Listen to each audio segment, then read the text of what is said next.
All right, Perry, let's do this thing. Oh my gosh, Perry, come on. I'm gonna get drunk by myself tonight, I think. I wonder which one this is. Oh, friends online. Oh, man. Swan, how long have you been here?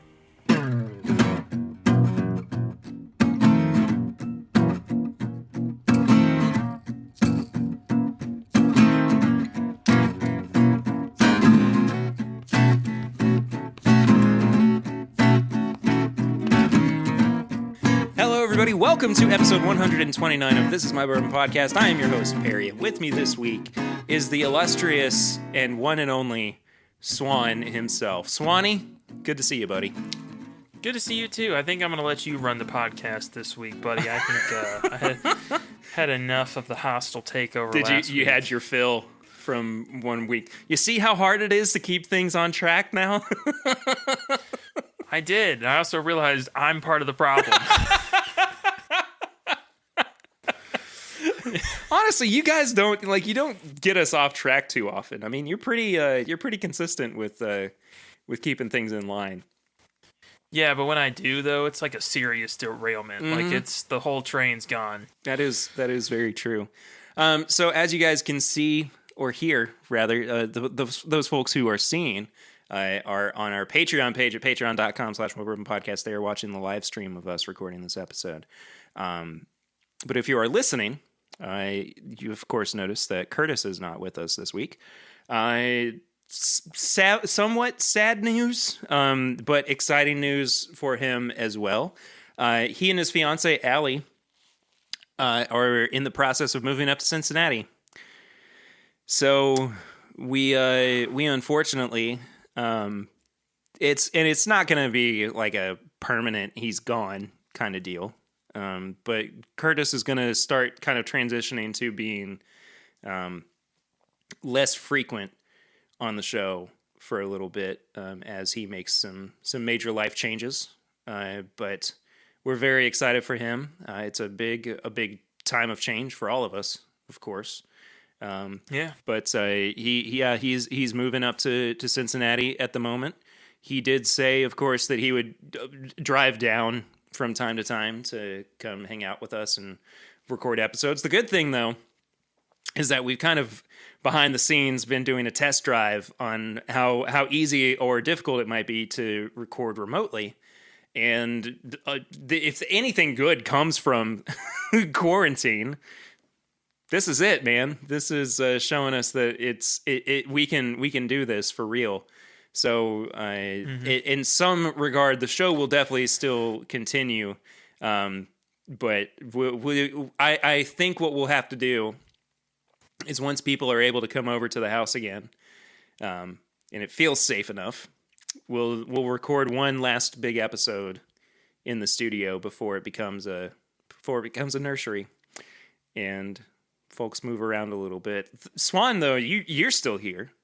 Yeah, no, I'm actually just moving within Lexington. Just got a new job here in Lexington, so be good to go. And you had at one point, we thought that you were actually going to be moving out of state. No, that was the plan. But then all of this started happening, and it's hard to find jobs right now. So when you're depending on two people's income and it can only be one, it gets a little tough. Yeah. So, but that's.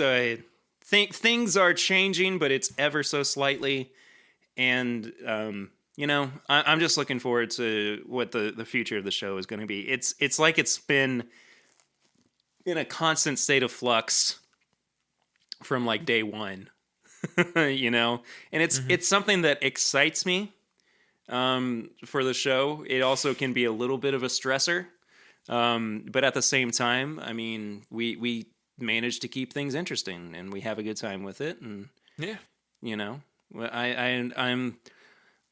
I've always said the show's going to go on as long as we possibly can, and we're working through it, man.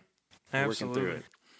But that's enough of inside baseball. We're going to move on to the episode proper, and we always start out with Flying Blind, where the co-hosts do not know what they are being blinded with the what they don't know what they're drinking. That's the gist of it. Yeah, and honestly, the past few weeks, it's all been flying blind for me. So it's interesting for sure. I am looking forward to you trying this one, Swan. Me too. Me too. You're just excited to drink in general. Pretty, you nailed it. My favorite meme right now is the one where they took a giraffe and then took some blue marker and like barely like drew over it, and they said, "If you can tell what this animal is, I'm drinking a beer." Yeah, it's like that's been me for the entire quarantine. So, I posted in our little Slack group for work. Mm-hmm. We actually have a memes channel. Yes. And I threw a meme in there that just said quarantine, the only time when happy hour moved from 5 o'clock to whenever o'clock. So yeah, man, work memes are the absolute best. We got one because I do the Kroger pickup thing now. I've got one where it's the car from Harry Potter in the tree. And it says, "I'm here to pick up my pickup order. I'm in lane, I think this one." And it's just it's just a car and a tree. That is good. That is fantastic stuff. Yeah. I love that. Fantastic. Oh, Tammy pointed out in the chat here, otherwise known as flapping your wings without spectacles. Absolutely. Yes, indeedy. I am drinking out of my High West Distillery glass at the moment. One of two hand-blown glasses that I got from Jason and Natalie. Listen, levitation lens free. Good one, Nick Zangatsis. That's awesome. Started something. But these are the really beautiful High West glasses. I love those, man. That they gifted me, and I freaking love them. I don't use them enough, but they are like right in the pocket of those. Like perfect glasses just to hold. Like they just fit so snugly in my hand. Yeah, and there's something to be said. We always go on about bottle design, but High West has got something cool where they use like a speckle in their glass. Mm-hmm. It's very faint, and I think those glasses have it as well. So cool to look at. Do you have a set of these? I don't know. I just steal them every opportunity I get when we do drinks at your house. Which has been a hot minute at this point, but I'm ready. I'm ready for those to commence again. Swan, what do you think about this flying blind? I was kind of having a hard time pegging it. I'm gonna be honest. I still am, even with nose and palate. Yeah, it's really creamy and buttery. It is. Yeah. I don't know. Like, something about it is not quite working for me. Interesting. Which part of it? I don't know. I guess I want it to have, like, more bite, but it is just so soft and creamy, as you pointed out. But yeah, that could just be what I'm transitioning from. But yeah, you did just come off of 120 proof. True. Yeah, bourbon. I didn't make this one easy on myself. But it's I do like it. That is about the only nose that I get on it. It's just that kind of soft, like creamy, almost like when you make like, I don't know, it's kind of peanut buttery a little, but like a peanut butter sauce as opposed to like the peanut butter, if that makes sense. Like the peanut butter sauce you get at OBC. Yes. With the bacon. Absolutely. I miss OBC in a big way. Right now, yeah. They're not even doing curbside. They're only doing they're not doing anything. They're only doing nothing. Yeah, that's true. Still get Malone's though, man. They messed up the other day. We got an order for free. It was great. Ooh. Yeah. I mean, I'll be honest. I am surviving and thriving off of the mini burgers from Drake's at the moment. Oh, those are so good. I've ordered it, and it sounds weird, but they have the Juicy Lucy's. Mm-hmm. I know what you're talking about. Those are my... Oh, my gosh. Those burgers are just incredible. Anyway, what are we doing? Drinking whiskey. That's what it is. Yeah. If I had to guess, this proof point's probably like 95 to 100. Mm-hmm. Doesn't seem super high. Really creamy. I think this would pair really well with some stuff, but by itself, I don't think I would reach for it too often. Do you have an idea, distillery-wise, where it might be? Distillery-wise, if I had to guess, it'd probably be Heaven Hill or a Craft, one of the two. Well, you were close on the proof. Mm. It's 100 proof. Okay. This is a brand new product, or expression rather, from the Bullet Whiskey Company. Oh, okay. This is the Blender Select. I'm glad I didn't buy a bottle of this now. I actually quite like it. It's not my favorite release from Bullet. I think I still would rather have the 10-year or the cast strength.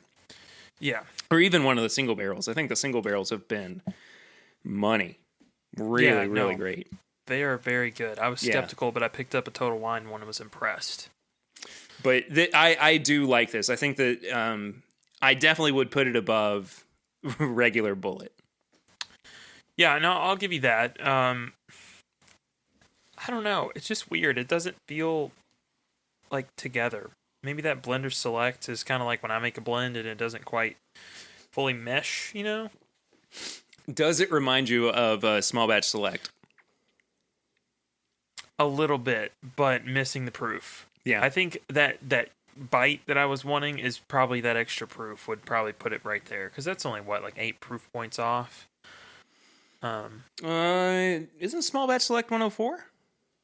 104 still. I guess another 4 points would be enough. I'm not sure. But no, I would grab Small Batch Select even absolutely. Every time over this. I think. Absolutely.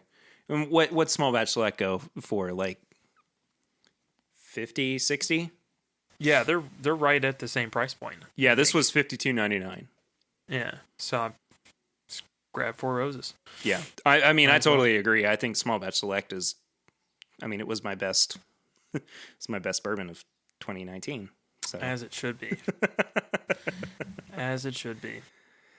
All right. Well, that was Flying Blind. Before we get into the news of the week, and there's not a whole lot of it, I want to bring a couple things up. First off, if you guys have not yet done so, please go and leave a rating and a review on the iTunes podcast app or the Apple podcast app. On your phone. It is a really, really good way for people to continue to find the show if they are searching for bourbon podcasts or something like that in their app. And it is an important part for sharing the love around for the show. We appreciate everybody who has done so already. I don't think I have a new review to read out for the end of the show. I'll check on that and get back to you guys by the end. As of recording, I am a little bit behind on getting out the next edition of the ISO sessions. I haven't had a chance to get that edited yet. I've been too busy playing Animal Crossing. I'm just gonna be honest with you. But also, work has really sucked over the past week.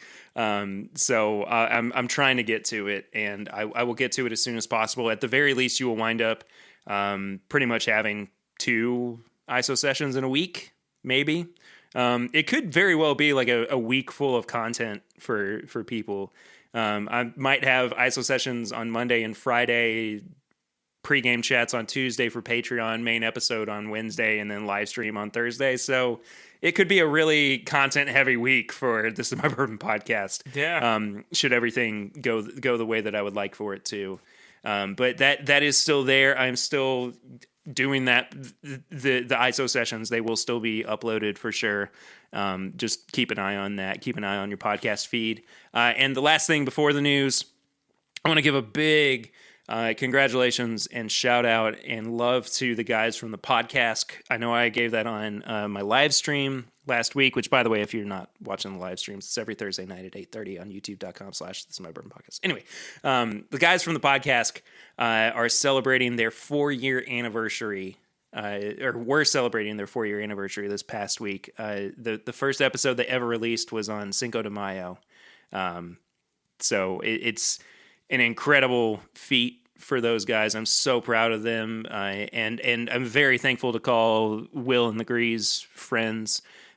Without their show, honestly, this show would not exist without seeing that it was possible to get together with buddies and talk about something that we love so much and have fun while doing it, but also still paying tribute and giving so much love to whiskey, to bourbon. I honestly don't think this show would have existed. So raising a glass to the podcast, for sure. Virtual cheers to everybody. But I'm very honored to call them both friends. That's all I'll say. Still need to meet him though. I haven't met him. Oh, Swan. You know what we should do? You know what we should do? When quarantine ends, we should find some way to do a huge collaboration episode with all of our hosts and both of them, and do just this massive episode. I would be floored if we could make that happen. Oh man, I think I could do it. Yeah, I can imagine Swan and the Grease. Oh, you guys would be kindred spirits. We need to at some point go see Grease's Whiskey Bunker. Have you seen that at all on social media? I've seen like a couple of things, but no, I've not. Oh, it is a work of art, man. I am just like, I was happy with the studio. I was happy with the bourbon room, but his nook, his whiskey nook, puts this to shame and then some. So go follow at The Real Grease on Instagram, and you'll check out. Me too. Yes, absolutely. Anyway, we almost skipped something, Perry. We did. What have you been drinking recently? Oh, we almost did skip what have we been drinking recently. Sorry about that. Almost did. Every now and then, off.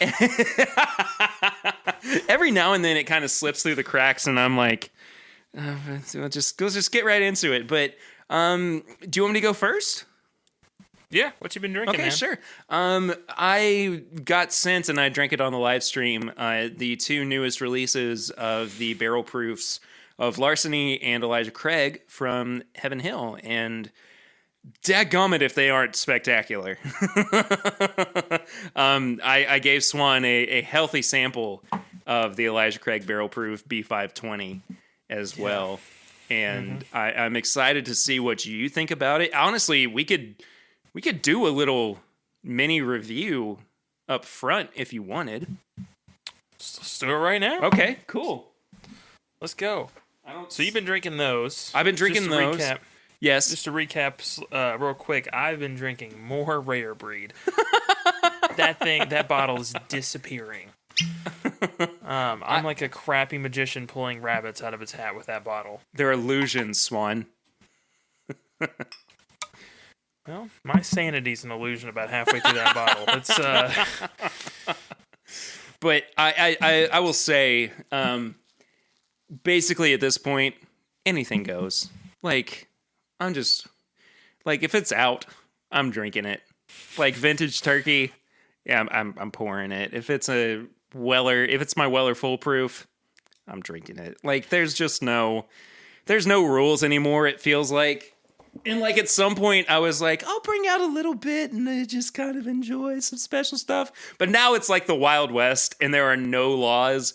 And it's just like, it's 3:30 in the afternoon and I'm going to have some Knob Creek single barrel. I'm feeling like it, like I deserve it. Have you noticed the longer I've gotten into like this all this going on, it's like the whole special occasion whiskey. You're like, I'm going to save this for my deathbed or something like that. You're like, this is it. Yeah. This is the time. This is the occasion. That time I was preparing for. Yeah. Like, I'm sure every doomsday prepper was sitting there just like, this is it. Coronavirus, one case in Seattle, head to the bunker. And then there's me just looking at my whiskey shelf like, half of you guys are going to make it, half of you guys are not. Look to the bottle to your left, look to the bottle to your right. One of these guys will be gone. Like, this is what I was made for, Perry. 1 in 3 whiskey bottles will not make it through to the end of the pandemic. Yeah. If you or a loved one has been affected by the pandemic whiskey shortage. I mean, this is I just feel like this is what we were made for, Perry. This is what we've been. This is our finest hour. This is the moment that we have been training for years, and like they laughed at us. They called us fools. They said, "Why are you spending that much money on whiskey? I married you for other reasons." And here we are, and we're surviving and thriving. We're living our best lives. Going back to the podcast, just stealing a catchphrase from them, but we are living our best lives right now, my friend. Yeah, heck, even at the beginning of my, like, when I was dating Diane, she came over, she's like, wow, you got a lot of bourbon, what's that for? And it's like, oh, you'll find out. Hold then on. The pandemic hits, and it's just like, ha ha ha, we're good. I'm curious, has Diane been interested in trying any of your bourbon since all this happened?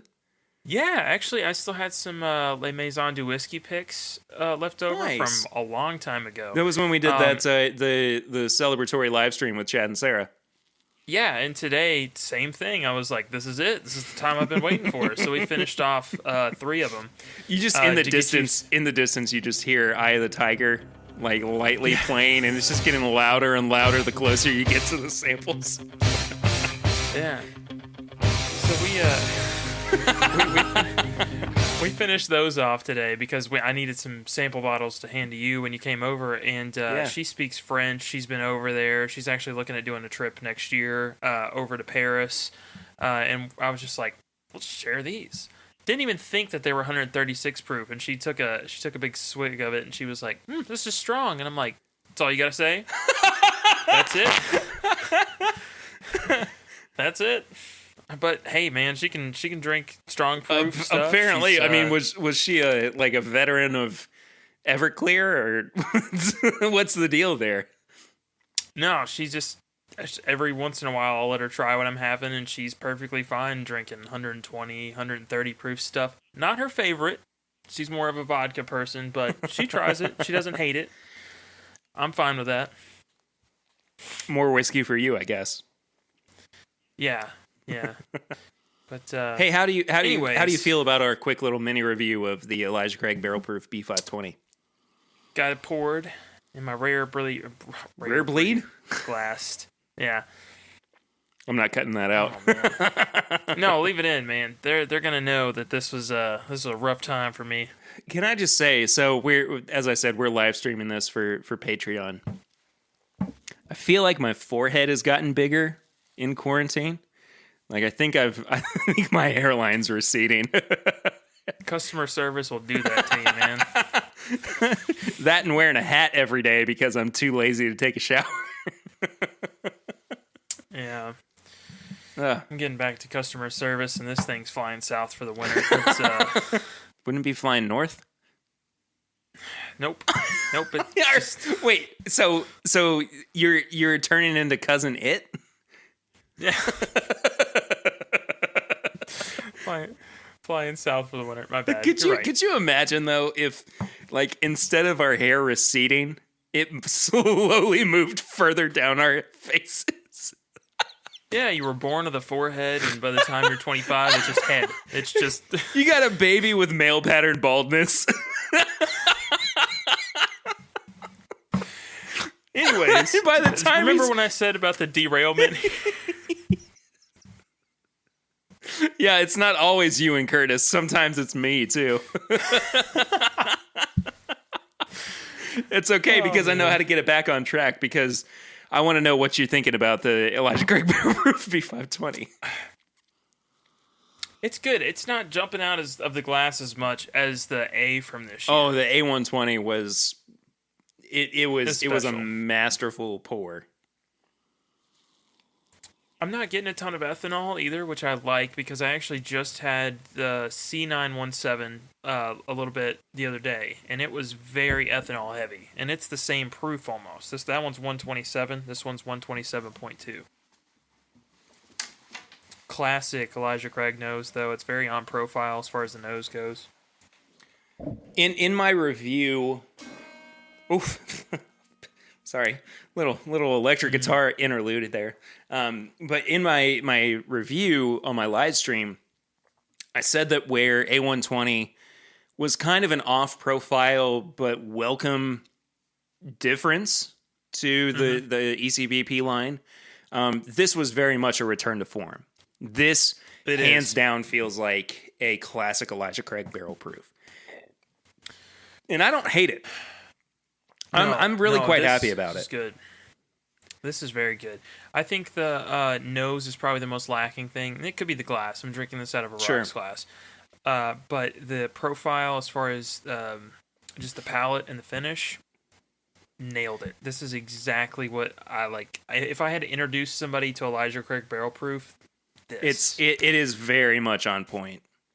Can I tell you about? I don't know if I've ever talked about this on the show before, but the first time that I ever had Antique 107, Weller Antique 107, we were at Lucy's favorite restaurant in Lexington, which I love as well, Palmer's out in Lexington Green.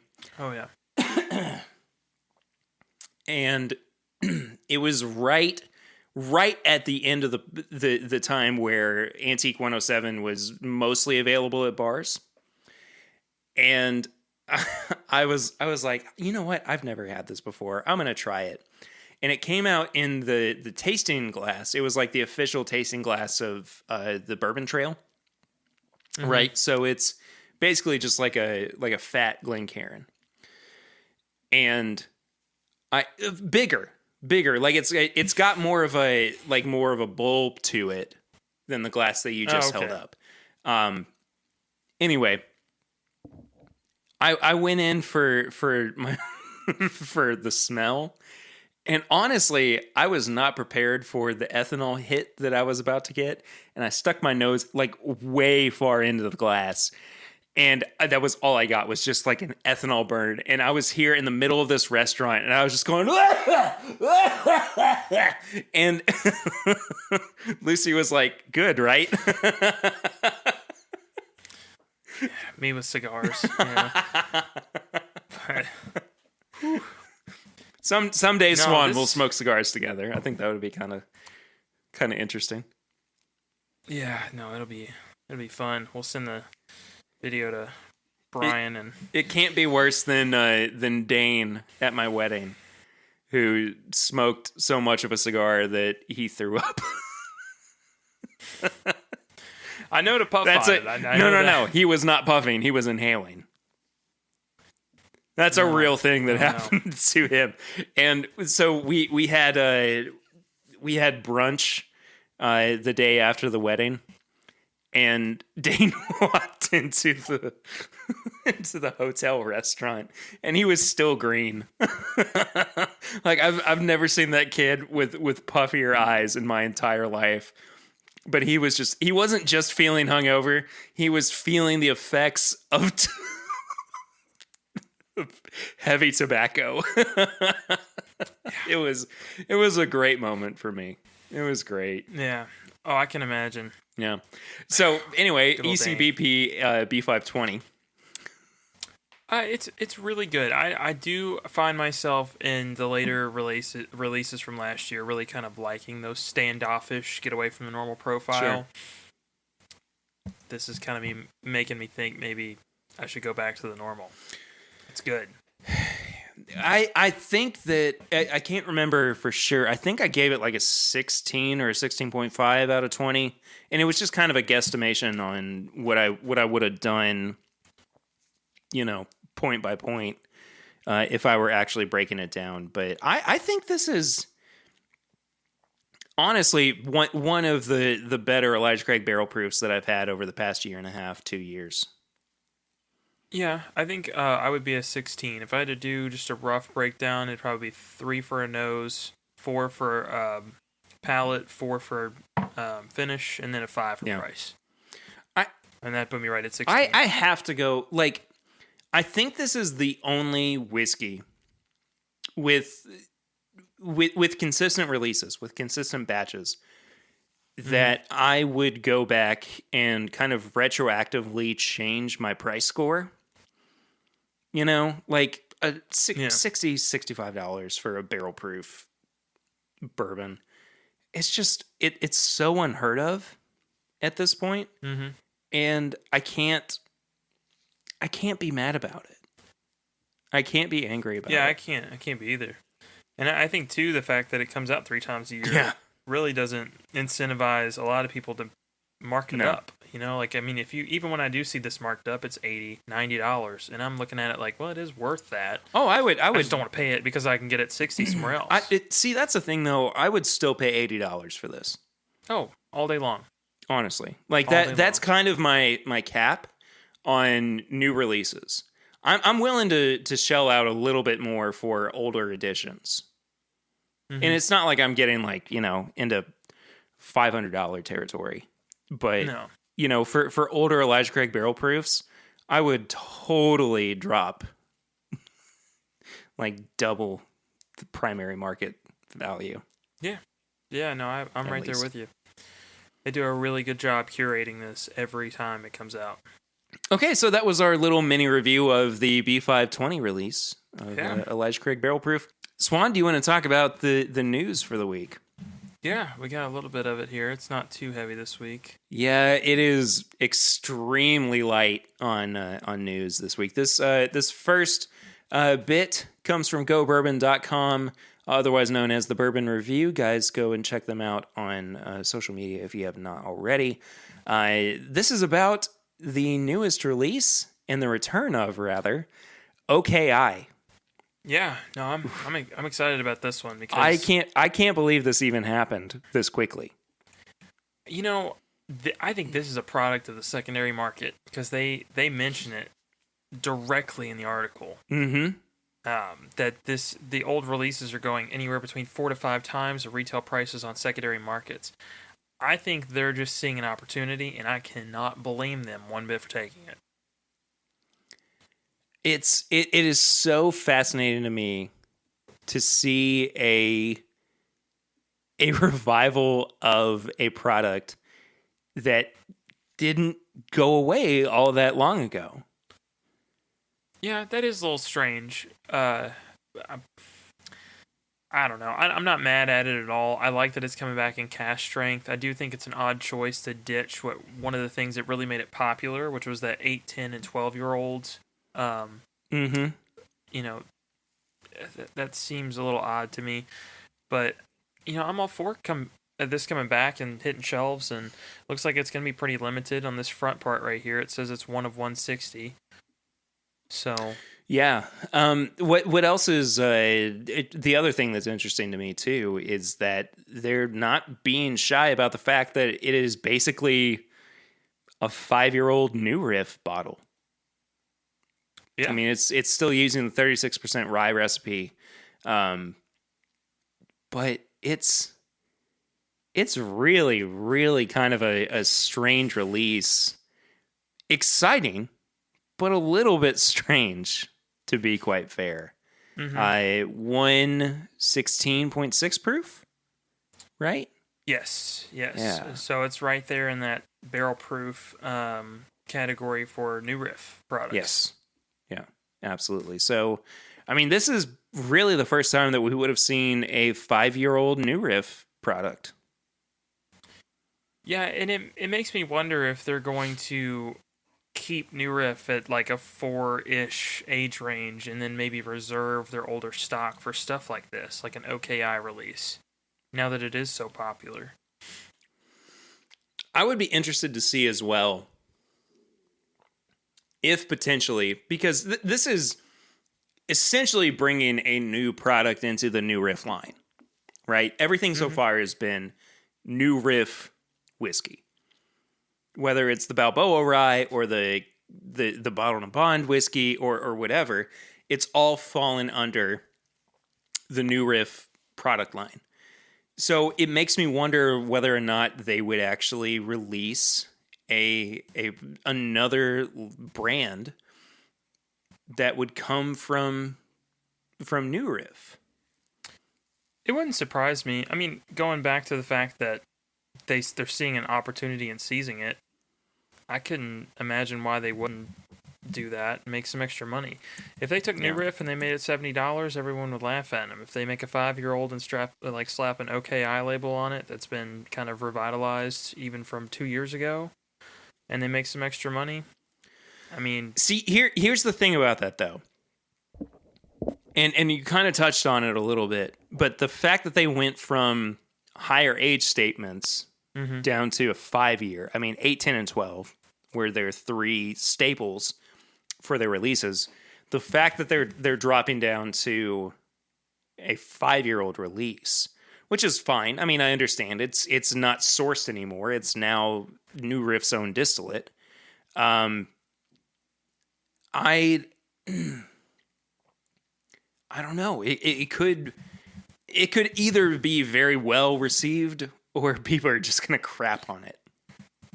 Yeah, but I mean, there's also going to be people like Ian, who's going to be, he's our New Riff guy. For anybody that doesn't know, he just absolutely adores the brand. He's going to look at it and think, oh, this is a 5-year-old New Riff. This is worth some extra money to me. I want to be the first one in line to have some extra aged New Riff. And even if it's got a different label on it, I don't see him being upset about that. I am not seeing a price on it at the moment. Swan, correct me if I'm wrong, but I'm not seeing anything price-wise on my end. No, I'm not. I would have to imagine that this is probably going to be a $50 or $60 a bottle of bourbon. Yeah, or if not more. But I think it'll be more than the standard release or even a single barrel from New Riff. Oh, why do you think it would be more?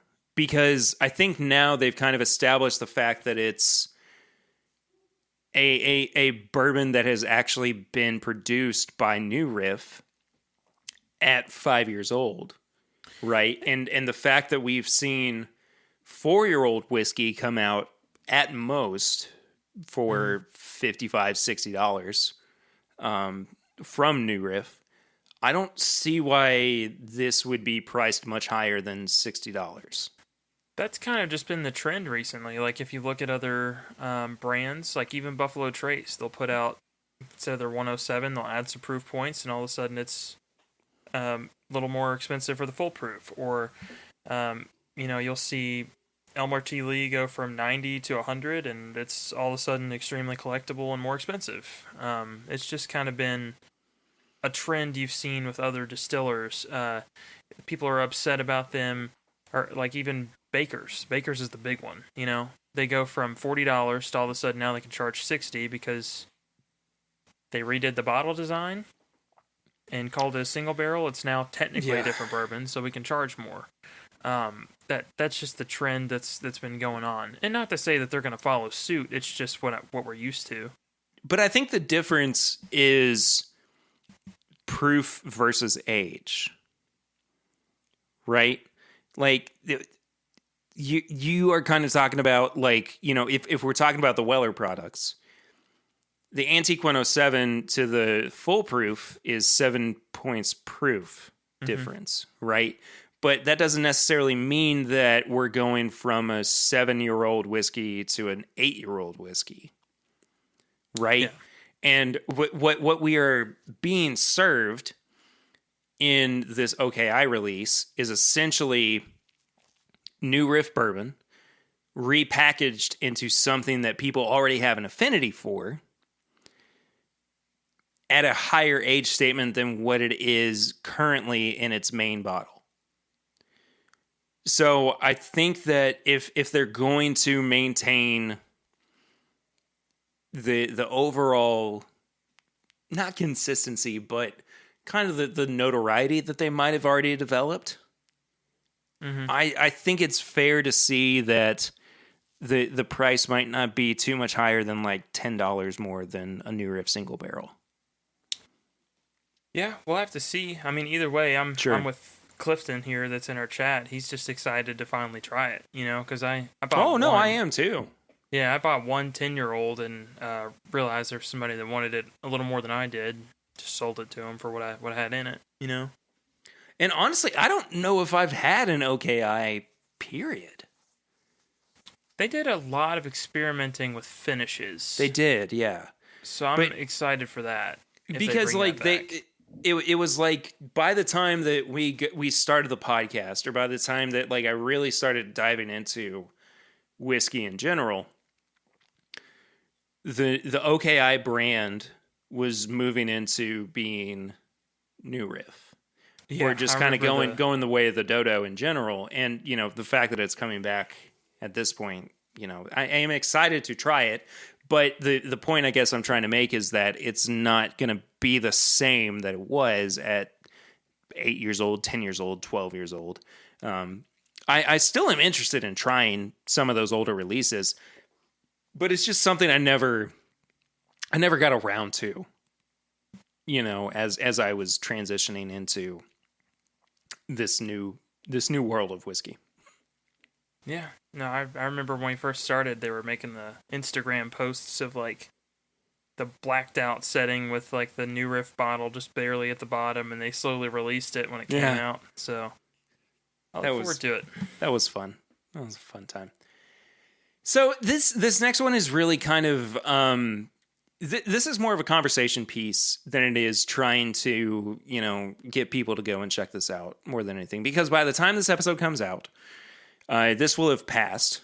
But there is currently a online ballot sale for the Van Winkle line through the Whiskey Exchange. This is really different to me and interesting, and I cannot think of another situation where this would have happened. So to give people kind of a little bit more clarity, what they're doing is they're selling the Van Winkle line from the 10-year-old all the way up to the 23-year-old, a little bit above retail, probably like $20 above retail in some cases. But what would happen is you put in your ballot, you put in your credit card information, but unless you actually get drawn, you don't get charged for it. But you could potentially wind up with a Van Winkle 23 or a 20-year-old, or even again down to the 10-year-old. What is this? Is kind of mind-boggling to you as it is to me, Swan. Yeah, but I mean, I think we've all been wanting some form of this for years, because I know when we go out in those 20-degree mornings when it's like slightly raining, just enough to be a nuisance, and I'm bundled up and got there at 6 a.m. for a release, I'm just thinking, is there not some way they could just email me whether or not my name got drawn? So I can't imagine this is a bad idea, but just the circumstance of how many people it's going to be. Like, I know that when we do those releases, there's a bunch of people that are like, there is no way I'm getting up at 6 in the morning to potentially win a bottle. And now, that is true. Anyone that's been able to make a bank account that likes whiskey can just put in for this. I mean, your odds, I feel like, are substantially lower in something like this. Yeah. It's odd that it is odd. This. Yeah. I feel like that's the kind of qualifying factor for it, that it is very strange. Yeah. That this is a thing. But I guess to some extent it makes sense that it's happening right now given the circumstances. But at the same time, is it kind of a who cares situation? For me, yeah. I mean, I'm not putting in for it. I want to. And I have until tomorrow to really decide, but the thing about it is, like, you can only put in for one time. Mm-hmm. So I could put in once for the 23-year-old, and if I get drawn, then I would be charged for it. Yeah. But I don't want to win multiple times, because that's a lot of money that I would be spending all of a sudden. But yeah, I don't know. I feel like you should have been able to, like, put in for a ticket or a number, and then if your ticket or number was called, you could accept or decline it. Yeah. I do feel like this is very fitting because Buffalo Trace and specifically the Van Winkle line has really attacked the secondary market over the past year or so, and this seems like their alternative of doing it safely online. I like that they're putting that out there. You know, it's like, well, it's not secondary pricing. It is going to be a little over what you'd pay at retail because we need to make some money on this. But at the same time, it just seems, I don't know. It just seems like kind of a weird time to do it. Well, you actually kind of bring up a good point, though. What if we were to see these lotteries move to a virtual only style, right? So instead of us all going out to Liquor Barn and waiting in the freezing cold in October, November for a bottle, instead they offered the digital option. And there is something to be said too about whether or not, you know, they when all of this ends, you know, would they take away our ability to, you know, do curbside pickup or, you know, take out cocktails from places. But I mean, are we potentially kind of seeing the end of in-person spirits lotteries, in-person bourbon lotteries? Yeah, potentially. I mean, even with the stuff that's going on right now, they probably don't want 1,000 people lined up for Pappy on Harrodsburg Road. I mean, they'd much rather have 10 or less. There's no way that's happening if they say they got a bottle of Van Winkle to give out. They could send out an email saying tomorrow, we've got one bottle of 10-year-old Rip Van Winkle, and I'm sure 100 people would show up. It's just how it is. So I want to respond to a little bit of what's going on in the chat, too, for some perspective. Golf Whiskey said, Virginia is an ABC state. We have to enter a lottery for Van Winkle. This year, there were almost 40,000 entries for a few hundred bottles of each selection. That's wild. That's pretty insane. But he also said that's what happens in Virginia. The prices are retail, very fair. So, I mean, I don't think that Kentucky needs to necessarily move to an ABC state for this to happen. I think that it could potentially be an independent thing. I mean, people could independently decide, Liquor Barn, Total Wine, whatever, that they would want to move to a virtual lottery. I don't hate it.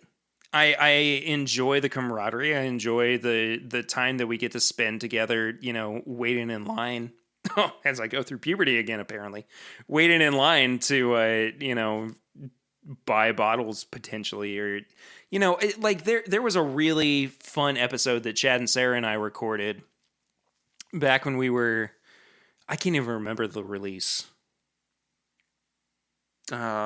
Shoot. I can't remember what the release was, but we got there like 2-3 a.m., and we recorded an episode, and we had a lot of fun. I mean, we were drinking the entire time and chatting and having a ridiculously good time. But, you know, if it fully moved to a virtual lottery system, that part of it would be lost, and I'd be kind of upset about it. But at the same time, I've kind of gotten used to doing everything from my home instead of having to go someplace and do that. But anyway, no, I wouldn't be upset by it. I don't think I would either. Clifton said he would love a virtual lottery. That's how his store did it last year. Nick said North Carolina is ABC as well, but each board decides how to distribute their bourbon. Lottery shelf or question mark. So, fair enough. I would be okay with, you know, stores deciding independently of how they would like to do it. But we'll see. It could change, or it could just stay exactly the same. Who's to say? Yeah. Speaking of releases, there are a few new releases that got announced this week. The big one, which we have talked about on the show before, but now it is official, the E.H. Taylor 18-year-old marriage bourbon. It's going to be 100 proof, of course. $70 is the MSRP, and it's going to be released in June with a limited availability. It is combining Buffalo Trace's 3 bourbon mash bills, the wheated bourbon, and the 2 rye bourbons, and everything is aged for 18 years. So there's been a lot of conversation online, too, about how it seems a little absurd that it's being recommended for $70 when it's probably going to go for much, much more than that. What do you feel about this, Swan? I think it's a little strange to have the Sazerac 18 retailing at 100 and then have this retailing at 70. Seems a little strange to me. Both Buffalo Trace products, both 18 years. And I feel like it should go for at least 100. But I know that if I see this bottle on the shelf anywhere, it's going to be going for 400 plus. Yeah. I don't know. I think that with non-small stores, with kind of the bigger chains, I don't think that it's going to go much higher than $100. Honestly, I feel like Total Wine is pretty respectful of MSRP, with a little bit added on because they're trying to earn some money. Total Wine is Liquor Barn is kind of the same way as well. I don't think, I understand the concern, I guess, but I don't know if it's going to happen in the way that people are worried about with some of these bigger name liquor stores. Yeah. I mean, I'm excited to see it or try it, but I don't think even at $100 I'm going to be super interested. I'm going to pick it up if I see it for $100 or less, but I don't see myself hunting this one down. I did that with the Amaranth last year, and it was ridiculous. And as somebody pointed out in the chat here, they've not even seen some of the smaller releases like the Old Charter Oak series even show up in their state. Yeah. And I have to imagine most of our listeners are pretty resourceful on finding things within their own state if they want them. I didn't see Taylor at all last year. I mean, people come to Kentucky to find stuff. I didn't see it at all. I lived in Frankfort all of last year, pretty much. Didn't see it. Hey, it was made down the street. I highly doubt that we're ever going to see this. I mean, I tried to request a sample from Buffalo Trace, and unfortunately, they said that it's just way too limited. I mean, that's just part of it. I totally understand. But I would like to try it as always. But I'll be so surprised. If it's under 30 a pour at OBC for an ounce, I'll probably give it a try. Oh, definitely. I would totally agree with that. I think I'll do that. Good luck, though, man. It's even OBC's probably just at this point like, we've been closed. We're just trying to pay some bills. I think we're just going to sell a bunch of picks and one-on-one and just hope for the best. I'm not really winging it for some expensive bottles. Yeah, no kidding. So. Moving on to the next release. It's the Hirsch bourbon. I am excited about this. I don't to be hate it. I mean, I'm okay with it. They actually they rebranded. They did. Yeah, and I don't hate the label. I kind of preferred the previous one a little bit more, but this is not bad by any means. I like this one. Yeah, 92 proof. $40 a bottle, going to be released this summer, available in California, Georgia, Illinois, Kentucky, Massachusetts, New York, Tennessee, and Texas, with a planned expansion. This new bourbon, also, this is coming from Whiskey Advocate, by the way. It's a combination of 2 straight bourbons. The majority, 94%, is made with a mash bill of 75% corn, 21% rye, and 4% malted barley, and aged 5 years and 4 months, while the remaining 6% is made with 60% corn, 36% rye, and 4% malted barley, and aged 6 years and 2 months. Interesting enough. I don't know if 6% is going to change all that much in a flavor profile. It very well could. But I'm interested to find out what this product is going to actually be like once it gets released. I'm a sucker for flask style bottles. Are you really? I am. Yeah, I love it. The ready to drink bourbon. Have you seen those? Do you know what I'm talking I about? don't think I do. I'll find them here in a minute. But they make all sorts of different spirits and they put them on a flask style bottle. Love them. Okay. I'm a huge fan of it. Um, Even just the little Peerless 200 mils. I just think they're awesome. Every time I see them, I want to grab one. Can't because it's Peerless, but it's I love it. I think this is a great rebrand on their part. I think it'll stick out on the shelf for the first time in a while because they've been using the Stag Junior bottle up until this point. Yeah, basically. Yeah, so I think this will help them stand out a little bit. Oh, so Swan also just sent me this ready to drink bourbon from Hotel Tango. Yep. I honestly don't know anything about this. It's a 2-year-old bourbon though. Mm-hmm.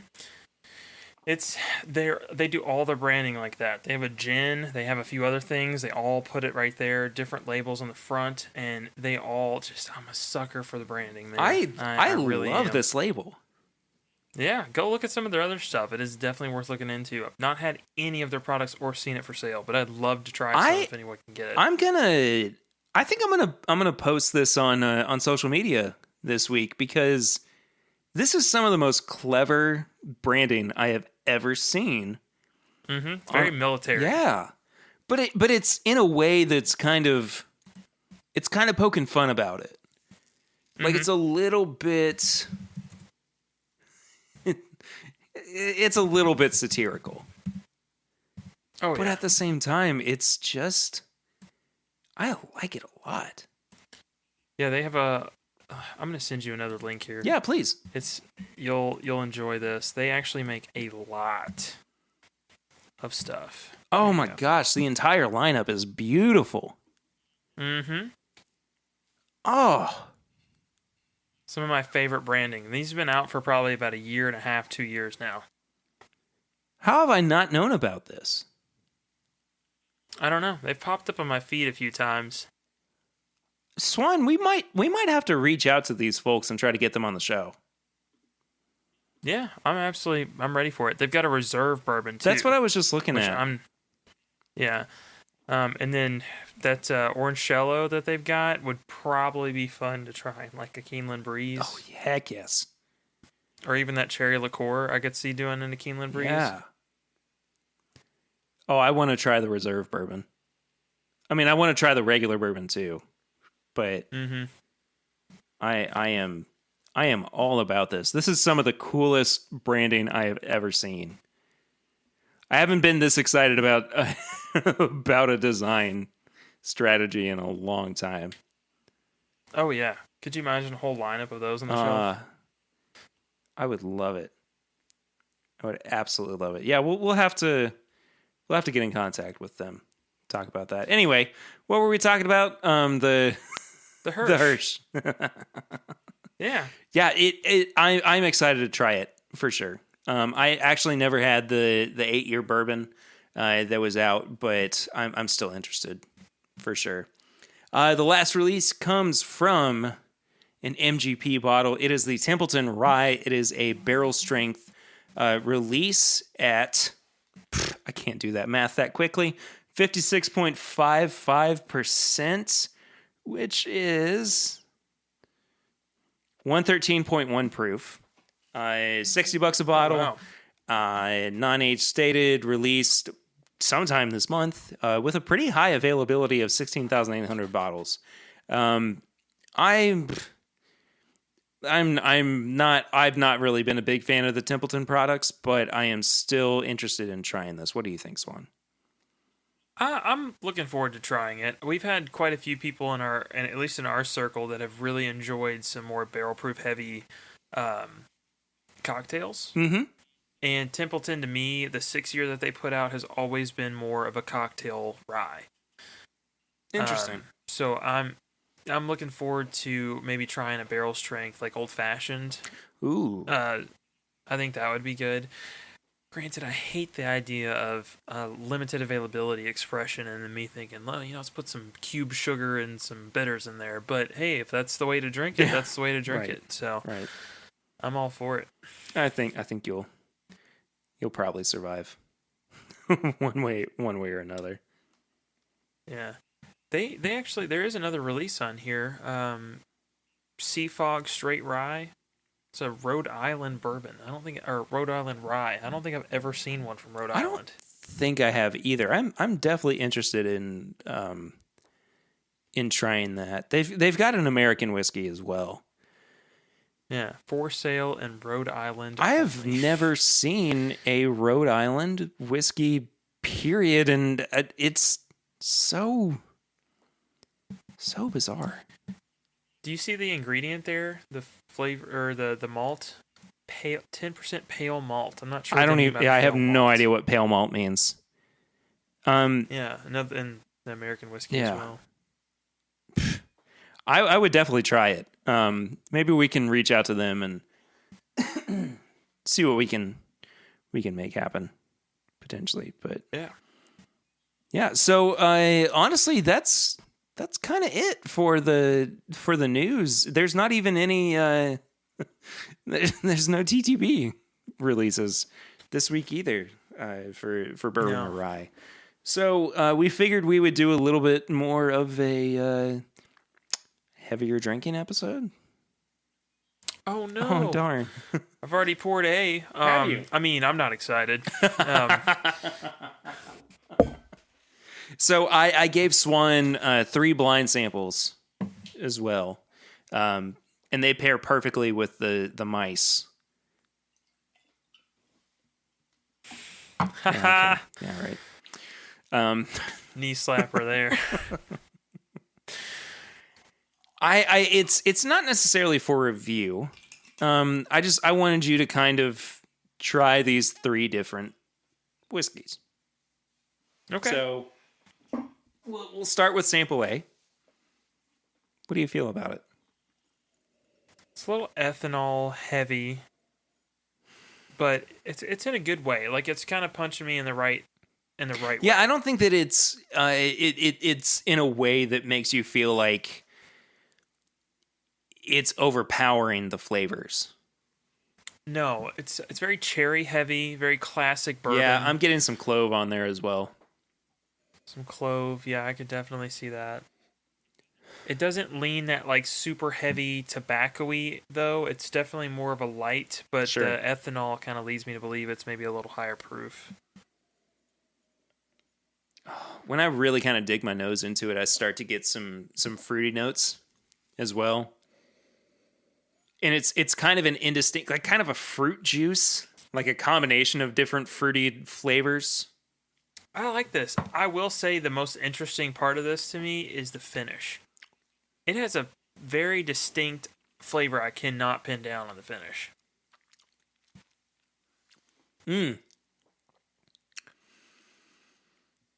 I'm like right there with it. Oh, you know what it is? It's that? Honeycomb cereal. I was thinking some cereal. It is 100% honeycomb. It's like honeycomb, honey nut Cheerios, something. Yeah, no, that's good, but it's definitely like that grainy kind of thing going on. I like this. I like this. I do think the proof is probably like 105 to 110. It feels like it's up there a little bit. If not, it drinks a little higher proof. So, which I appreciate. So I have a question for you. Do you have enough glasses to pour all 3 of these side by side, or? I got glasses and I poured them. Well, not these glasses, but like the ones that hold liquids. Yeah. I got the ones that hold liquids here. Poured B and C. One of them's in a Norland. You're welcome. But have you had it in a Norland? Well, let me pour up the other 2 as well, so we can kind of be on the same page. I went a little heavy on that one. That's okay though. Oh no! What a horrible life we lead doing a podcast about whiskey. I know. Animal Crossing is gonna get wild. I'm gonna. Let me tell you, I'm buying everything in Nook's Cranny. finally gonna tell that raccoon what's up. Tom Nook. Anyway, so you like sample A? I do, yeah. It's not my favorite. I've been looking for something, I guess, that has a little more kick to it. I've been drinking a lot of turkey, a lot of beam. There's kind of that bite at the beginning. So, well, have you gotten a chance to smell sample B yet? This smells like graham crackers. It does. It smells like Teddy Grahams. Yes. I like this one more. I can tell it's going to have a little bit more of a bite.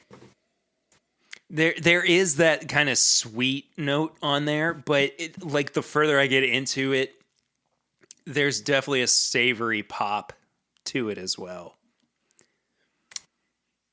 This is so much better than A for me. So much better than A. It got that oiliness that just envelops your entire mouth. You can kind of feel it go clearing out your nose a little. Definitely a little higher proof than the previous one, or at least it drinks that way. Oh. It still got some of that cherry note. Teddy Grahams are there. Finish kind of finishes off with a little tobacco, but not much of that clove that we got in the previous one.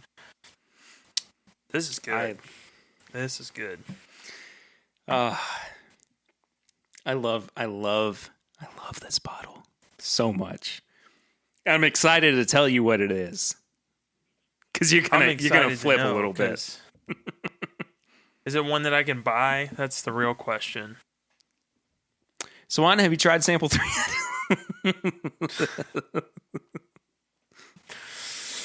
Dang. I'm gonna tell you this. Yes, but no.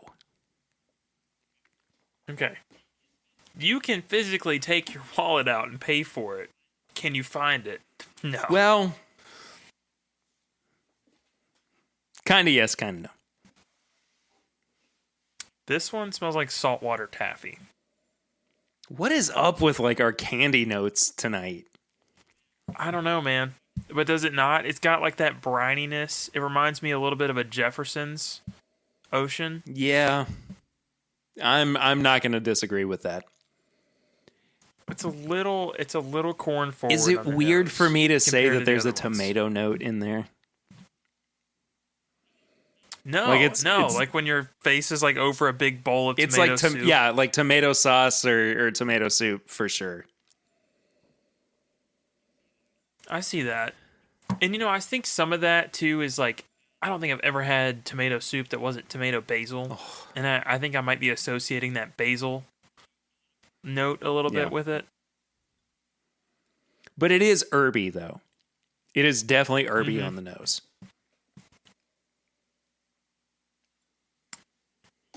And see, this is doing one of those things that, like, by no means is it a bad bourbon or rye, because it's giving me a little bit of a rye kick in there. It gets kind of those tea notes as you go through. Oh, yeah.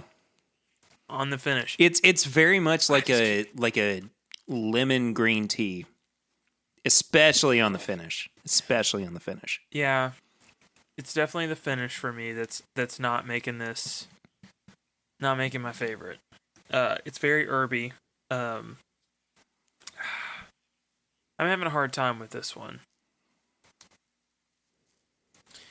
If I had to pin any of these down based on color, because this one is very dark compared to the other ones, I'd say this one's a little more in the Texas whiskey Roadhouse, like wheelhouse. It's kind of got Roadhouse wheelhouse there. Listen, I'm just trying to get a bloomin' onion right now. That's all it is. But that's Outback, dude. Close enough. They've got fried onions. I don't go out to eat that much, Perry. I'm trying here. I don't know. The brininess mixed with that tea note, it's a good whiskey. The heat's there. I like it. It's got a lot of elements I do like, but the finish and the nose, it's a roller coaster of amazing to not so great for me. Okay, so what it sounds like is that you're going BAC. Yeah, I think so. So do you want to start from your bottom then and go up? Yeah. So what's C? What do we got for C? I don't know, but I don't want to start with your bottom.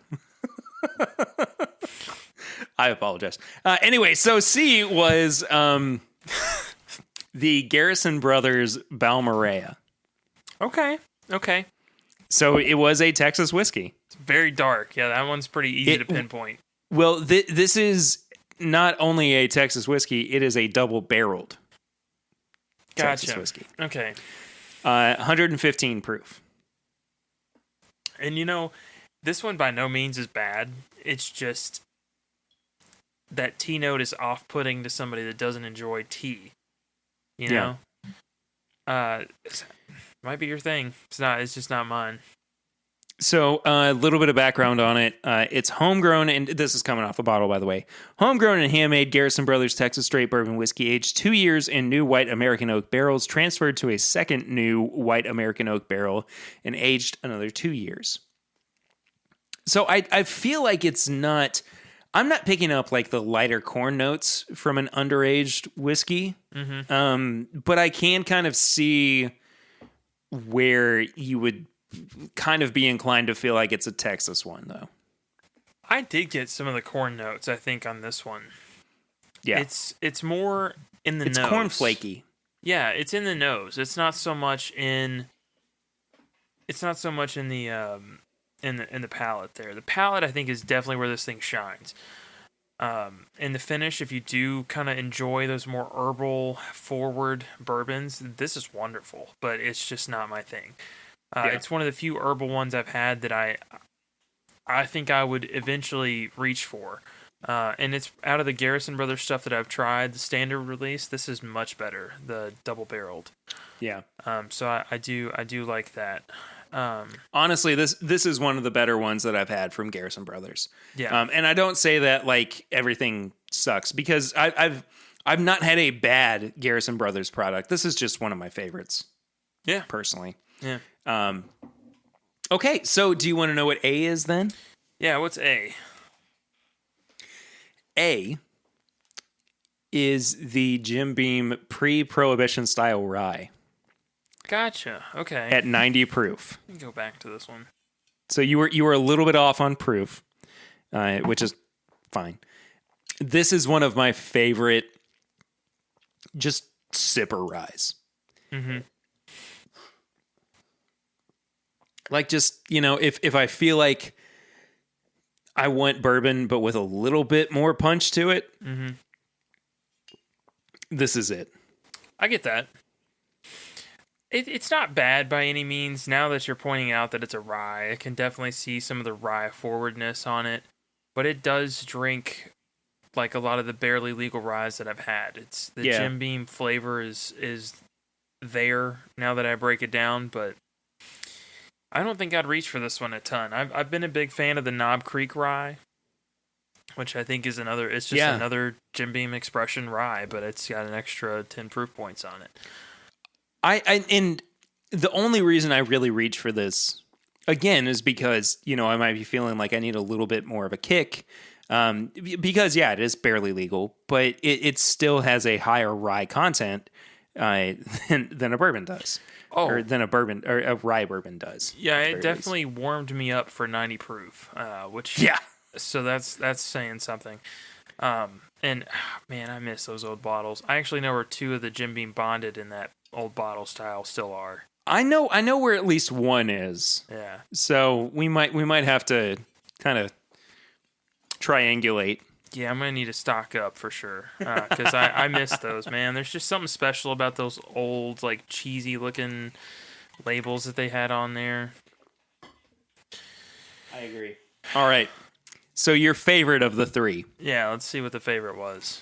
You can get, but not like this. This is my infinity bottle of Turkey 101. Oh, okay. Gotcha. So, I've had recent releases that I've thrown in here. I've had some dustier bottles that I've thrown in here as well. And it has crafted, like, the best version of Wild Turkey 101. Yeah, no, it is very good. There's a lot of depth to it. Yeah. Let's go back to that one.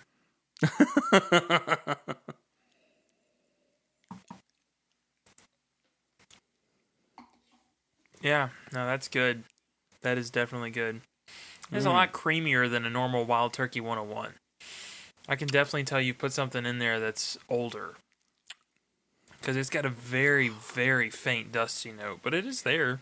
I think I might have even put the remnants of like an 8-year age stated 101 in there as well. I think. Yeah. It's very, very good. It's so hard to beat Wild Turkey 101. Just knowing the price point at some of the ones that we've tried tonight. And this is dig on Garrison Brothers. That this is just, it's good stuff, man. It is just good stuff. It is so hard to go into Total Wine and look at that and think, I'm going to get something more expensive when you got Wild Turkey 101 at $16.99. I bought a handle the other day. Yeah, I did too, actually. there's one. Like, just bought it. I was going through 750s too quickly. I was like, this is an investment. Yeah. I mean, we've got a very small apartment. It's right next to campus. It's 1 bedroom, and I've got one shelf that's just for bourbon. Nothing else. Doesn't go anywhere else. There's nothing in the freezer anymore. It's just what can fit on that shelf. And I bought a handle. Wait, your big infinity bottle isn't in the freezer? No, I've got some meat frozen in there now, so it's on the shelf. But I brought it home and I looked at it and I'm holding this handle. I'm like, this isn't gonna fit.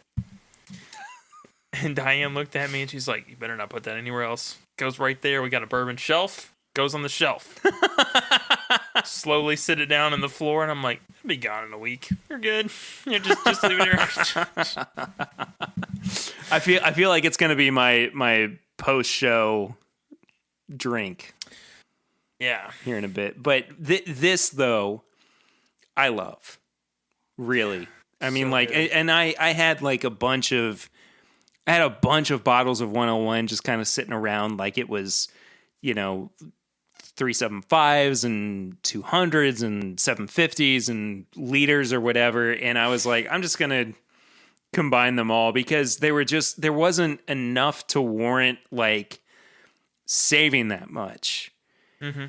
I was like, who cares? Let's put it all together. I did. And it turned out to be this, which we both love, apparently. Yeah. Perry, I got a proposal for you, man. Okay. I gave you a sample of a Knob Creek pick earlier today. You did. It is one of the most confusing, I don't know if I like it, Knob Creek picks I've ever had. Okay. Do you want to do a small tasting or a review on it, one of the two? I would love to. I don't know if we can do like a review since it is a pick. Yeah. But I would actually really like to taste that with you. I've not had the chance to try this. Yeah, so this is from a little liquor store pretty much across from my house. It's just down the street here, called Coliseum Liquor here in Lexington. They're not known for their picks. They're not known for any picks. So that I think this one was done with some haste, I think. And I bought it just because I wanted some Knob Creek single barrel. This is right when that fun little article came out that said 120 proof plus cures coronavirus. And I'm like, well, I know what 120 proof bourbon is. I'm just going to pick one of those Knob Creeks up. And I asked for one at the drive-through only window that they had. And they handed me a pick, and I was like, dude, sure, I will be honest. I will be honest with you. The other day, I was starting to feel like I was getting sick, and I had some Knob Creek, and I woke up the next day feeling like $1 million. Like same, and it wasn't even like in excess. It was just that I had enough to kind of ease whatever those those feelings might have been, and I was like, this is great. Yeah. So I'm not going to the doctor anymore. I'm just drinking barrel proofs forever. So this is a pick of Knob Creek single barrel. Yeah. So this one, it is a 9-year-old. It looks like it was barreled on 1/27/2010. So it's right at 9. it's just, it feels like it's off profile to me. That don't smell like a Knob Creek. Right? Right? I'm glad someone can confirm this, because Diane had no idea, and I've just been leaning on her for weeks on to try this. But man, you really rely on the people you're quarantined with for input on this. But it's a very, very odd pick. So I never pick up a lot of fruit on Knob Creek picks, and if I do, it's usually like prunes or something kind of dark. This is an explosion of fruit on the palate for me. Whoa! That is the smoothest finish. Mm-hmm. And I don't normally say smooth when I talk about whiskeys, but that is really the smoothest finish I have ever had on a 120 proof whiskey. It's very odd. I don't know if that was their intention when they went in. It was to find something that was a little more mellow, but if that was their intention, they sure did it. I would never have guessed that this was 120 proof. Or a Knob Creek pick. Or a Knob Creek pick at all. Yeah, whatever I said. Crop Creek? There, yeah. It is an odd pick, man. I've had one meal today, so. Yeah, you need food. I need food as well. I am very hungry. And part of me is going, hey, we should go live after this too. Oh man. Probably shouldn't. Anyway, I cannot believe that this is a Knob Creek pick. Yeah, and it's not bad by any means. It's just it's just strange. Like it almost feels more like a Russell's to me. Yeah. Actually, that's a really good evaluation of it. Yeah, and so I've had a good amount of it, you know. I mean, there's quite a bit missing here. And I still just, every time I get it, I'm just a little confused. It's very strange.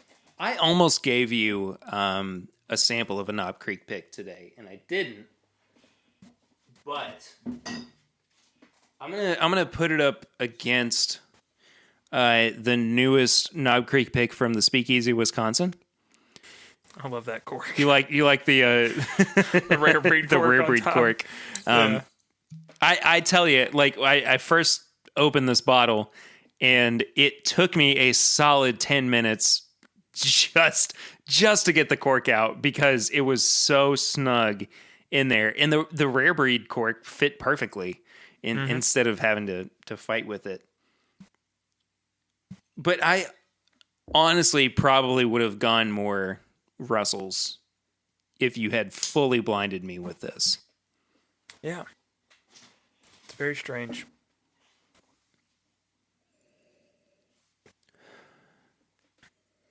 It's one of the few things that age has just been tossed out the window for me on the bourbon because I just am just so confused.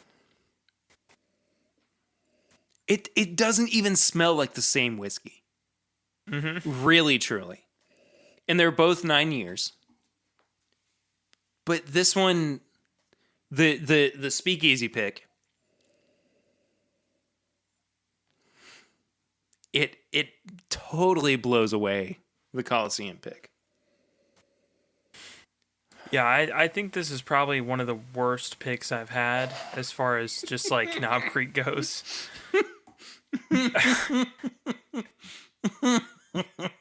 But it's not bad bourbon. It's not. It's just not a good Knob Creek pick. Yeah, exactly. It makes you wonder if like they go into some of these picks with an intention of I'm going to pick the smoothest one. I mean, but it's smooth without character. I think there is smoothness that can be attributed to overall quality. Yeah. But this is just like smooth. Like if you just saw a man who is completely and totally hairless and he was just wet. Like his skin was just wet. Like that's what this bourbon feels like. Like it's just bland nothingness. You know that one person on your Facebook feed that just takes every filter available and puts it on? That's this bourbon. Yeah. It's just, it's odd, man. I don't know who would have thought this is the barrel to pick for Knob Creek. Granted, this is from a store, in my mind, that largely sells a lot of, like, cheap Tito's. wine, boxed wine, vodka. Tito's vodka, for sure. Tito's vodka, and, like, tequila. I mean, their bourbon section is slim. The ones they do have there have been there for a while. Like, they still have some of the Boone County weeded. They've got Bookers from... Yeah, they've still got some older Bookers in there. None that we haven't already, gone through heavily, but it's just like Maker's RC6 is on the shelf. Just, it's weird. Yeah. Definitely check them out if you're here. I mean, they've got quite a selection. You won't see any of it until you get underneath the sales counter and look up past the cigarette. I've done that. I've done that many times. Yeah, but it's pick it up if you want to experience this. If you feel so inclined. Fruit explosion. Yeah. Smoothie Boy. Smoothie Boy, yeah. It's a Smoothie Boy bourbon. Yeah. Well, I guess that ends the mass review section of the episode. Swan, we do have some questions on our Facebook group at facebook.com. You can just search for This Is My Bourbon Group. We've got some good ones this week. I'm really excited to answer some of these questions. There's a lot. There's a lot more than I was expecting. Yeah. The first one comes from Patrick Starkey. How do I play this Animal Crossing? We'll talk about that in tips and bits. Eric Smith asked, if you could pick a barrel with any master distiller or taster or blender, who would it be? Bonus question, that distiller / taster / blender has to pick a barrel from someone else's distillery. Which distillery would it be? I feel like we could do a whole episode on this of like fantasy barrel picks with master tasters or just tasters in general. I would love to do a barrel pick with Fred Minnick. Oh, okay. I would love to go on a pick with Fred.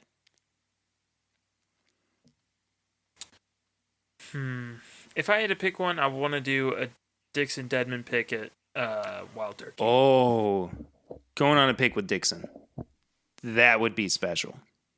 Yeah, that would be really Dixon special. At Wild Turkey would be insanely special. Because I know he's not... he probably wouldn't do this intentionally, but I have a feeling that when he went there, he would be looking for something to blend into something he would like to produce and put out. True. And I want to know what he sees in that barrel. Like it's almost the nerdy part of me more so than just getting the perfect barrel. I want to know what he sees in that barrel and how he thinks it would blend. Well, to that point, in terms of nerdiness, like I want to know what Harlan Wheatley's process is like. Yeah. Because he's such a quiet person. Like he doesn't do interviews that much. He doesn't really go public with what it is that he does. So I would just be so interested to see what he goes through when he's picking quality barrels that would go into a Buffalo Trace product. Yeah. I mean, so in Harlan, I know part of the reason he doesn't do some of the interviews is he gets two questions. He's like, why do you not produce more blank bourbon? And then also, why is the price on secondary so high? Yeah. Two things that he can't control. I mean, it's just, why would you do an interview about that? Yeah. If your big answers are, I don't know. But for like Harlan, I would love to know what makes a failed experiment. You do so much experimentation. What makes you taste something and go, this is not good enough, specifically? That is fair. Ian McMaster asks, what is one barrel pick that you wish you could get again? I've got one. I immediately have one too. Swan, you go first. There's two. Bourbon Karma. I want more of it. Mm-hmm. Absolutely. And then also, there's a Knob Creek pick that my Kroger store did when I first started getting into bourbon that I bought 2 cases of, and it's gone. It was the Knob Creek pick 5142. That was the numbering on it. That was it. but it tasted like a Booker's Expression. Yeah, I remember that. Phenomenal. It was phenomenal. like an 11 or 12-year-old Knob Creek pick, right? It was a 12-year-old, and all I could say was rum raisin. That was it. Yeah, that's right. Phenomenal pick. I'd love to have more of that. So the very very first barrel pick I ever went on, and I've talked about it on the show, but it was for Liquor Barn, and it was a Knob Creek pick. We picked 2 bourbons and 2 ryes, if I remember correctly, and the first bourbon we picked came out of the barrel at 121.5 or 9 proof or something like that. So it was as close to a barrel proof Knob Creek pick that you could get. And I have had so many Knob Creek picks since then, but it's still, I compare every Knob Creek pick that I have to that one. Mm-hmm. That's the way I was mine.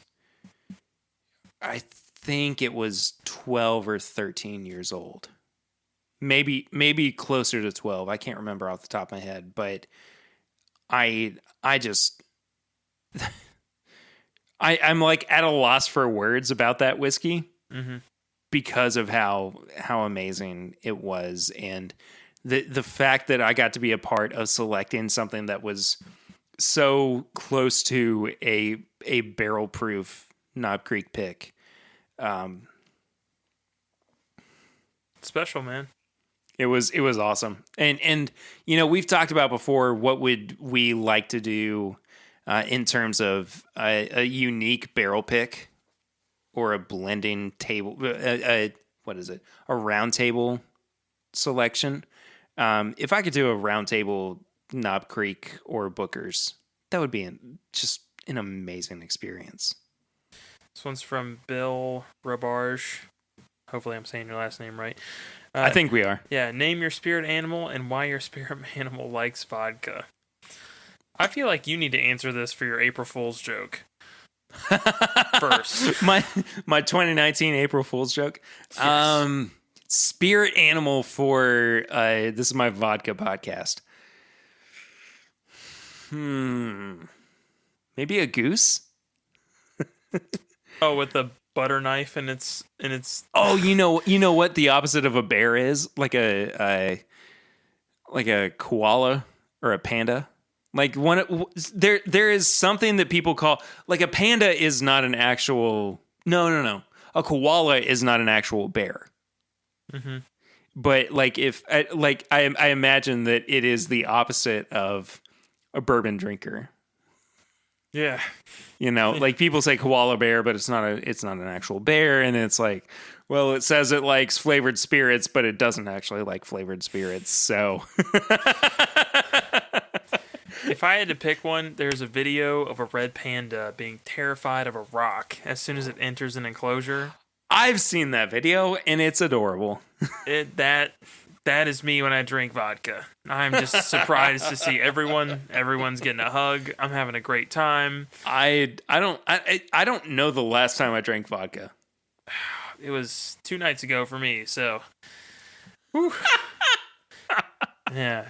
Honestly, it's not that bad. We had it in some blood orange infused Sprite, and we poured in some Grey Goose infused with lemon, and it was just a big citrus lemon cocktail. Wasn't too bad. Next one's from Brian Brennecke, who's also in the chat here. Thoughts on the impact of the current direction of the economy on high-end bourbon market.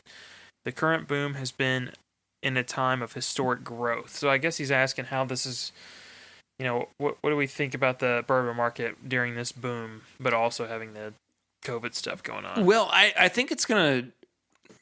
I don't think that the market itself is going to slow down. I think that people are willing to buy alcohol regardless of how much money they're making. Mm-hmm. I think that the secondary market is about to slow to a grinding halt. Yeah. if people are not making the same amount of money that they have been. Other than that, I don't think that we're really going to see that much difference, to be quite honest.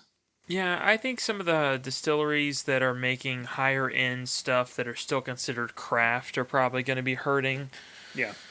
Like right now, as much as I'd love for New Riff or Wilderness Trail to come out with a higher aged bourbon under their own label, I think it'd be kind of hard for them to justify just a humongous price gap.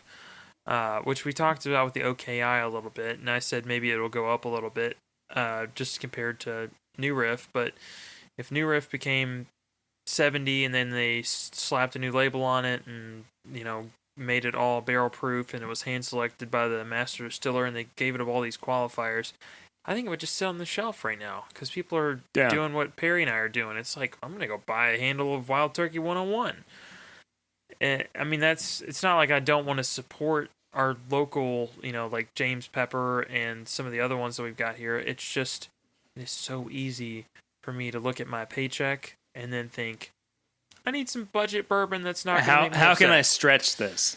Yeah. If I can get a handle of Wild Turkey 101 for 40 or less. I have, dude. Yes. This past month, I have never stretched a dollar further than I have in my entire life. Like, it's... I've been very, very careful with what I've been spending. Yeah. I don't think we'll see a huge impact on the current boom. I think we will see an impact more so on craft boom. So that's for sure. Yeah, that giant uptick of just like people taking on the mounting pressure of let's redo an old distillery or let's start something that's brand new and has this huge new thing that we're willing to put out in the market. I'd like to point out here in Kentucky is Hartfield and Company. Yes. Heard nothing from them since this started. I worry if they're going to stick around. Well, I will say too, we talked about it last week, just the impact that COVID-19 has had on craft distilleries. It's not been easy. And some of those people are our friends as well. I mean, honestly, we have had to look at the people that, we have had on the show and gotten close to and know that, they are really, really suffering because of this. And it's unprecedented by any means. But people will get through this in the best way that they can. I believe that. I really, truly do. It's just going to suck for a long time. Oh, yeah. Yeah, it'll suck for a while. Brian also asked, though, will the I can't even say it. Will the murder hornets attack Woodinville, and should we stock up? You should always stock up on Woodinville. I agree. Yeah. Also, if we're not living in like the next generation of Bible stories at this point, between murder hornets and a widespread plague, like this is it's something else. Unprecedented is a good word for it. Yeah.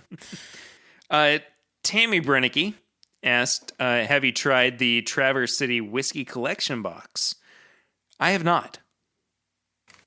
And I've not. That's all I can say on that. I would like to, though. She also asks, now that some of the distilleries have the availability to sell some products directly online, long term, will this affect the amount of whiskey distribution to local stores? Yes, I think so. So we had something here in Kentucky happen last year. And this is going to sound like I'm upset about this, but I'm not. Buffalo Trace offered their employees the opportunity to buy Elmer Thiele 100. That allocation came out of Kentucky's allocation. So we didn't get as much Elmer Thiele 100 as we were supposed to because basically it looked like a sale from Kentucky when they sold to some of their employees. They very strictly said this is not for resale. You are not allowed to resell this to anybody. This has to be something you take home and either collect yourself or drink yourself. But we got so few bottles of that compared to some of the other states around us that it was ridiculous. Daggum Freddie Johnson out there on the secondary market. Yeah. So under the name like Johnny Fredrickson or something. Yeah. I could see this hurting some of the distribution for states that are, housing these distilleries. So like Kentucky didn't get as much of whatever they allowed some of their employees to buy at Buffalo Trace. Boo-hoo. We have plenty of good options in Kentucky only things that it's hard to complain too much. But I wouldn't mind some El Martili 100, Yeah, me neither. So it may hurt some distribution, but I think they're still working out the kinks in that system. It's such a new thing, They're still figuring out how they want to approach that. So this last question, we're going to have to take a little bit of time with, I think. It comes from Steve Adams, and he asks, do you think Marianne Eaves left Castle and Key, because the owners wanted to put out a product, the rye you guys reviewed, which is the Right On from Pinhook, that wasn't up to her standards, and they pressured her to release it, so she left before her name / reputation was associated with it. I don't know how much I am allowed to say on this. All I can say, and I will go ahead and kind of put the kibosh on this conversation in terms of the show itself. I love Marianne to death. She is a friend of mine for sure. I also support the distillery that is Castle and Key. I believe in what has been laid down in terms of whiskey, but it is we are not going to speculate on that kind of thing here. And I'm not trying to dismiss your question by any means, Steve, but it's not our place. It's not our place to have that conversation, I don't think. So that's that. And I apologize for kind of a weird sour note at the end there. But it's not sour, Swan. What's that? Tips and bits. Oh, I forgot this week. Otherwise known as pointy ends and what was the other thing? I don't know. I forgot. It's Saturday night and we've been drinking Swan. What do you have to recommend this week?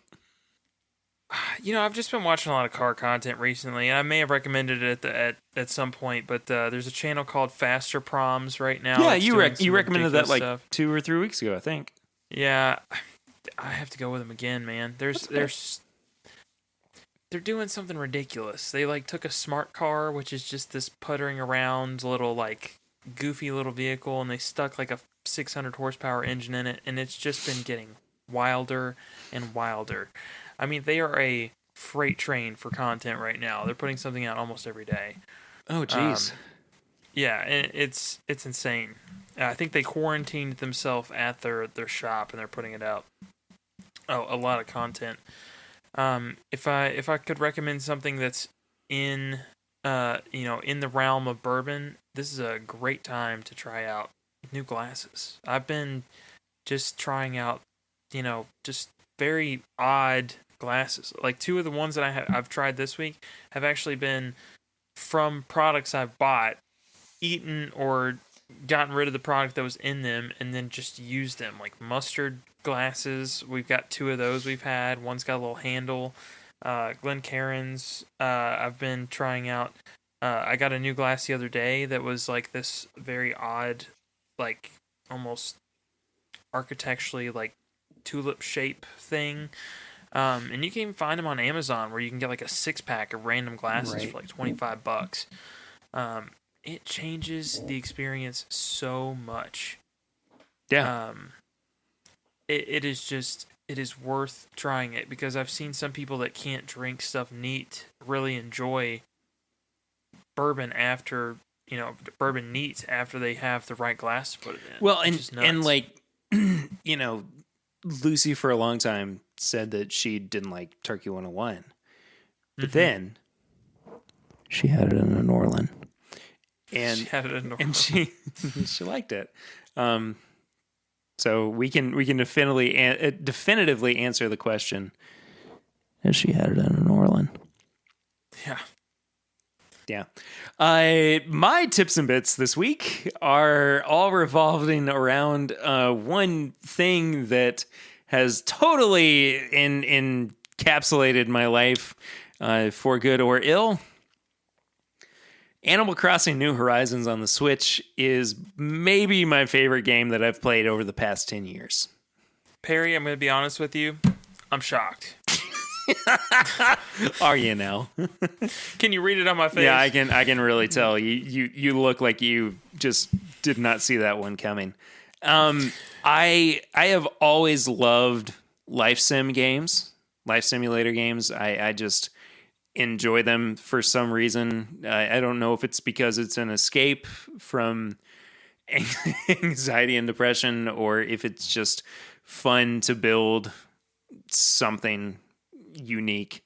But I find so much joy in Animal Crossing New Horizons. I started on Monday, and what that puts me now 6 days in, and I like, even when I don't have stuff to do in the game, I'm still playing it. Like, I'm still going fishing and finding bugs and building things and whatever. But on the back of that, I will say too, one of my favorite, really maybe my only favorite YouTube gamer channel. And it's just because, it's really the only one that I've kind of latched onto, and I find a lot of joy in what he does. His name's Peanut Butter Gamer. He makes really, really fun, interesting content that's a little bit more PG rated.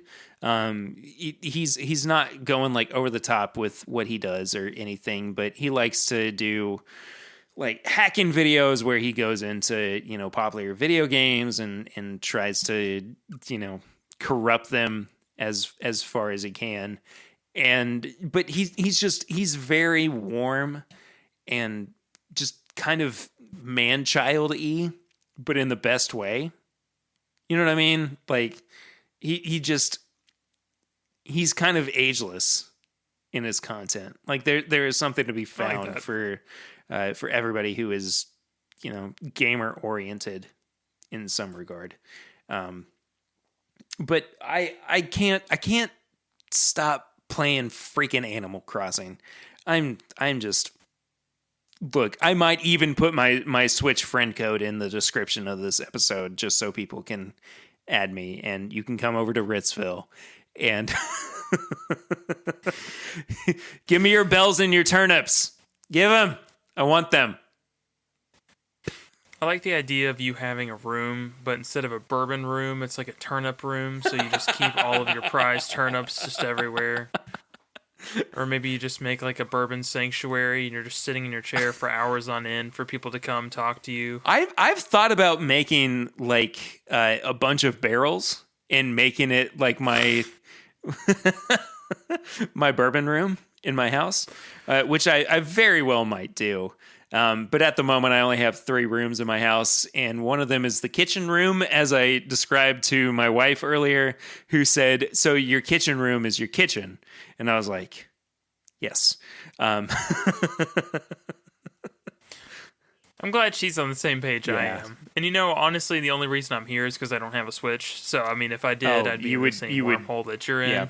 We'll use some of that Patreon money to get you a Switch. think I'd rather pay bills this Yeah, month. we need some new microphones or something. Who's to say? Anyway, no, it's worth it though. Thank you all so much for tuning in to this week's episode. Everybody who has been consistent in downloading episodes, that really does help us out. Just making sure that people are listening every single week. Swan, you have social media plugs, right? I do. Yeah, I'm at Facebook and Instagram at My Bourbon Finder. And I am at PRaider1492 on all social media channels. You can follow the show at My Bourbon Pod on Instagram, Facebook, and Twitter. Like I said earlier, you can leave us a 5-star rating and review in the iTunes podcast app, or the Apple podcast app, rather. It takes you just a couple of seconds to file that review, and it's a great way for other people to check out the show. It pushes us up in the charts and lets other people see that there's something interesting to be found, I guess, and you become part of the family as well. You can find all of our apparel and merchandise at bourbonshop.threadless.com. I'm sure we have a sale going on there. I imagine that's actually happening. You can leave us a voicemail for our Barrel Ring segment, which hasn't happened in a couple of weeks, but you can leave us a voicemail at 859-428-8253, and we will listen to that voicemail on air and respond to it accordingly, and give you a big old shout out on the show. And then last but not least, you can become a patron of the show at patreon.com/mybourbonpodcast for as little as $1 a month. For $2 a month, you get exclusive posts and content from the show. And at $5 a month, you get the bonus episodes as well as the pregame chats that come out the day before every episode. So if the episode comes out on Wednesday, you get on Tuesday some bonus content where we just kind of hang out and chat and get ready for the episode. And we had a pretty good time this week, I felt like, with this pregame chats. That does it for episode 129. Next week, I have no idea what's going to happen. Maybe... Oh, we're definitely winging. Maybe even less news than we had this week. Perry, I got an idea for next week. Okay, let's do it. Ready for this? It's going to be podcast 130. Everything we have will be over 130 proof, and I will help supply. Oh, I don't know of much that I have that's over 130 proof, so... It's going to be an Elijah Craig barrel proof and Stag Jr. episode. Oh, yeah. Okay. I got some Stag So Jr. you thought we got loose on this week's episode. Next week is going to be bananas. Yeah, well, the Flying Blind can be under 130. Oh, but okay. Everything else, yeah, we'll do some. All right. We'll do some 130 plus. We'll figure it out. But until then, I'm Perry. And I'm Swan. And this is My Bourbon Podcast.